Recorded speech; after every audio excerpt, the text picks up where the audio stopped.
Abantu Ssekinoomu n'ebitongole ebyenjawulo badduukiridde bannamwandu abasoba mu 100 nga bano bawangalira ku kyalo Buyumbe kiri mu ggombolola y'e Kagulu mu disitulikiti y'e Buyende nga bano gye buvuddeko twabakulaga bwe bavaayo ne balaajanira gavumenti ya kuno wamu n'abazira kisa okubayamba bave mu mbeera etawoomya nnakabululu gye bawangaaliramu ng'abasinga bali ku ddagala eriweweeza ku kawuka akaleeta mukenenya naye nga tebalimira olw'obutaba na byakulya. Gavumenti ya gavumenti ati kayi wabula makerenda noira kaino gemu mwigo nano limira omuntu ninyani ngolo bukerenda nimbu ato bono mwana ebusontokere. Abazira kisa bano kubaddeko abavudde mu Nusuru and Brothers ab'ekitongole kya National Agricultural Research Organization abayizi okuva mu ssettendekero wa Kampala International University ab'ekitongole kya National Forestry Authority aba Rotary Club wamu n'abalala. Bano babadduukiridde n'endokwa z'emiti ezisobye mu 3,000 basobole okukuuma obutonde bw'ensi wamu n'okulaba ng'embeera bannamwandu bano gye bawangaaliramu ekyuka nga Hajjati Nusuru Njoja ategeezezza nti baakusomesa abakyala bano okukola emigaati ku bwereere nga bagasseeko n'okubawa ebikozesebwa mu kufumba emigaati gino.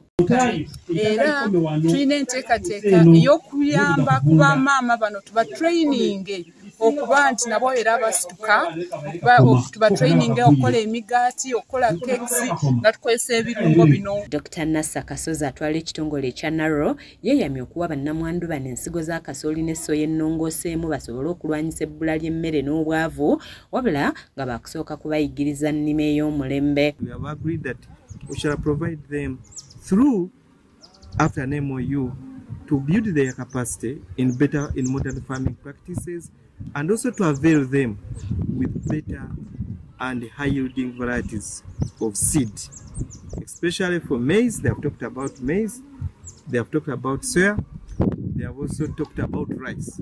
Ssentebe wa Rotary Club eya disitulikiti ey'e Kayunga Omusumba George Mukkiriza agamba nti balabye nga bannamwandu bano beetaaga okubangulwa mu mirimu egy'enjawulo nga baakubatendeka mu bintu eby'enjawulo omuli okulima, okutunga, okusiba enviiri n'ebirala. Mu ngeri ya vulnerability ekimu ku bye tugenda okukolako kwe kubakola kituyita skilling oba okubayigiriza okubaako ebintu bye bakola. Ekimu ku byo kwe kulaba nga tuleese bannaffe abanusula abakola baking tubayigiriza okukola ebintu ng'emigaati okukola cakes bisobola okubawa financial empowerment n'okubaako ensente zebatandika okufuna okubanga basobola okweyamba. Ye ssenkulu w'ekitongole kya Situka Single Mothers Foundation nga kyatandikibwawo okulwanirira n'okusitula omutindo gwa bannamwandu mu kitundu kino nga ye Agondeza Gonzaga Gonza Atwoche aloopedde abakungu bano embeera enzibu abakyala bano gye bayitamu n'asaba n'abalala okwongera okubadduukirira. Obulamu buno obw'ebyende tebusanyusa abantu tebanyumirwa nti kubanga beetaaga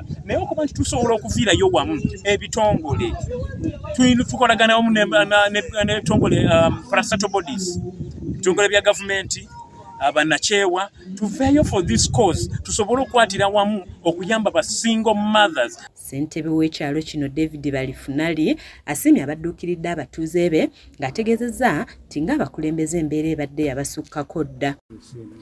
Mwino kitongole kino okuvaayo okuyamba okutuyambira ku famire kubanga ife nga gavumenti local council 1 baire tulemye olw'embeera gy'erimu abaana abo okusoma okulya okwebwika okusula. Asmani Mukembo yakusakidde eggulu erino ku lwa KSTV agaleero.